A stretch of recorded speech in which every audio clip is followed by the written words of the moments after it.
Dear brothers and sisters, our Heavenly Father has a Notre plan. Père Céleste a un plan pour nous, un plan du bonheur. Son plan est centré sur le Seigneur Jésus-Christ et sur son expiation. Le fait de suivre les enseignements et l'exemple de Jésus-Christ nous permettra de comprendre plus pleinement notre rôle dans ce plan. Dans le premier chapitre du livre de Moïse, nous trouvons une déclaration courte mais précieuse qui résume simplement l'œuvre de Dieu, à savoir réaliser l'immortalité et la vie éternelle de l'homme. Dans notre traversée de la vie pour retourner à notre Père et devenir davantage semblable à lui, nous ne sommes pas seuls. Dieu nous a accordé les dons nécessaires pour nous aider dans notre expérience ici-bas. Les dons spirituels sont des bénédictions ou des capacités données par Dieu à ses enfants. Ces dons nous aident à diriger notre vie pour atteindre des buts éternels. Comme il est réconfortant de savoir qu'il y a un plan qui nous donne un Sauveur, Jésus-Christ. Son sacrifice permet à toutes les personnes qui respectent les enseignements de son Évangile d'être pardonnées si elles se repentent. Comme il est réconfortant de savoir que nous pouvons trouver de l'aide pour réussir dans les efforts que nous faisons pour retourner vivre avec notre Père Céleste. Comme il est réconfortant de savoir que nous ne sommes pas seuls à naviguer sur les eaux inconnues des expériences de la vie. Il y a un don qui nous aidera dans notre navigation, un don qu'il a accordé à tous, la faculté et le pouvoir de choisir. Nos choix ont le pouvoir indéniable de transformer notre vie. Ce don est un signe extraordinaire de confiance de sa part et en même temps une responsabilité précieuse que nous avons de l'utiliser avec sagesse.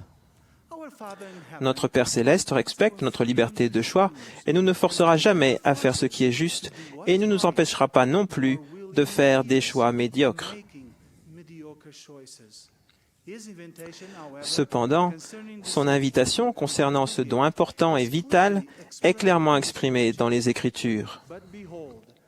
Mais voici, ce qui est de Dieu invite et incite continuellement à faire ce qui est bien.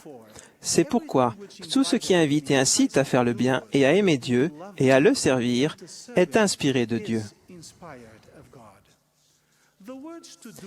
Les mots « continuellement à faire ce qui est bien » illustrent bien le principe que nous devons appliquer dans l'exercice de notre libre arbitre.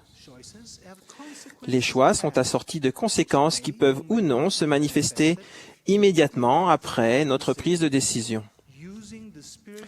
Il est essentiel d'utiliser les dons spirituels que nous avons reçus pour rester sur le bon chemin.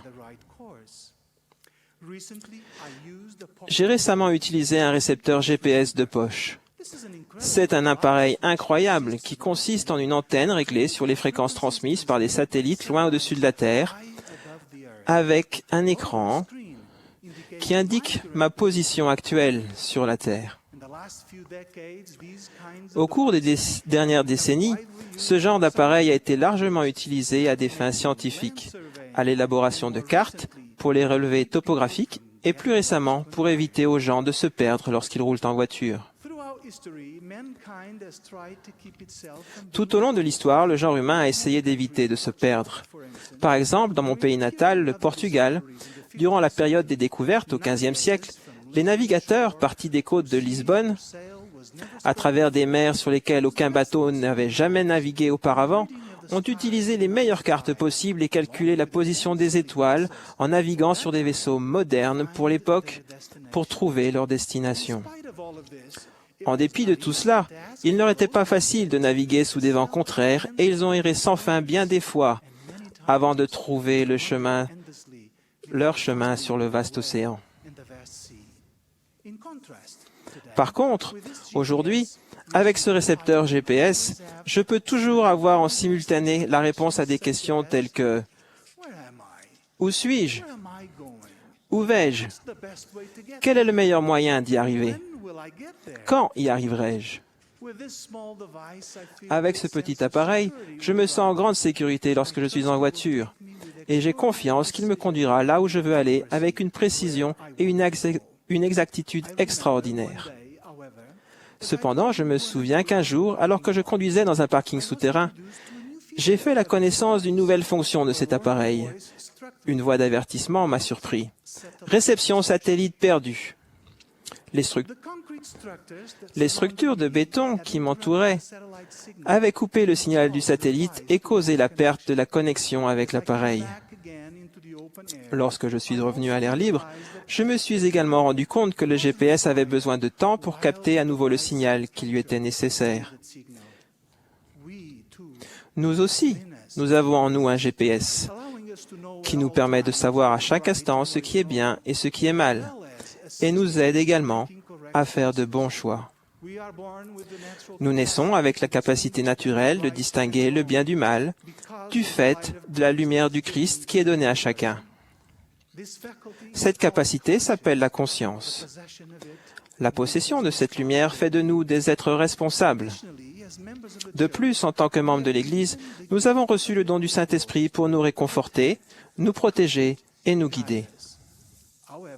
Cependant, comme les autres facultés, notre conscience peut devenir inerte à cause du péché ou d'une mauvaise utilisation. Si nous devenons insensibles aux choses de Dieu, nous perdons la réception du signal dont nous avons besoin pour être guidés. Le respect des commandements est la meilleure assurance de maintenir une connexion forte avec le divin. Le président Monson a dit « Notre vie dépendra des décisions que nous prenons, car les décisions déterminent la destinée. » Je rends témoignage que le fait de choisir le bien conduit finalement au bonheur, alors que les mauvais choix nous conduisent au malheur. Apprendre à choisir ce qui est bien et respecter les commandements crée une habitude qui nous aide à nous réaliser, à ressembler davantage à notre Père Céleste et à son Fils Jésus-Christ, et à nous qualifier pour hériter toutes les bénédictions promises aux fidèles. Un autre don qui nous aidera à diriger notre vie est la capacité de croire aux paroles des gens qui témoignent de Jésus-Christ.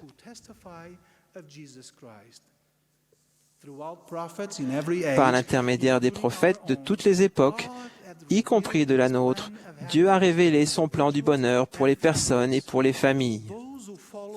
Les gens qui suivent les prophètes reçoivent les bénédictions que Dieu a promises. Nous pouvons toujours faire confiance aux prophètes vivants. Leurs enseignements sont le reflet de la parole et de la volonté du Seigneur. Car le Seigneur l'Éternel ne fait rien sans avoir révélé son secret à ses serviteurs les prophètes. Les paroles d'un chant de la primaire nous donnent l'exhortation suivante. Suis les prophètes, suis-les sans hésiter. Suis les prophètes, car ils sauront toujours te guider.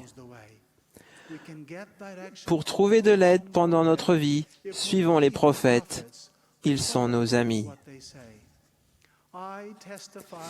Je témoigne que notre Père Céleste se soucie de chacun d'entre nous, qu'il écoute nos prières et y répond, qu'il communique avec ses prophètes pour nous guider. Si nous développons notre foi pour croire aux paroles des prophètes et les appliquer, nous renforcerons notre témoignage du plan du bonheur et du rôle essentiel de Jésus-Christ dans ce plan. Avec le pouvoir de choisir et la capacité inhérente de croire aux paroles des gens qui témoignent de Jésus-Christ, nous serons capables de traverser les grandes eaux de la vie et d'atteindre notre destinée éternelle.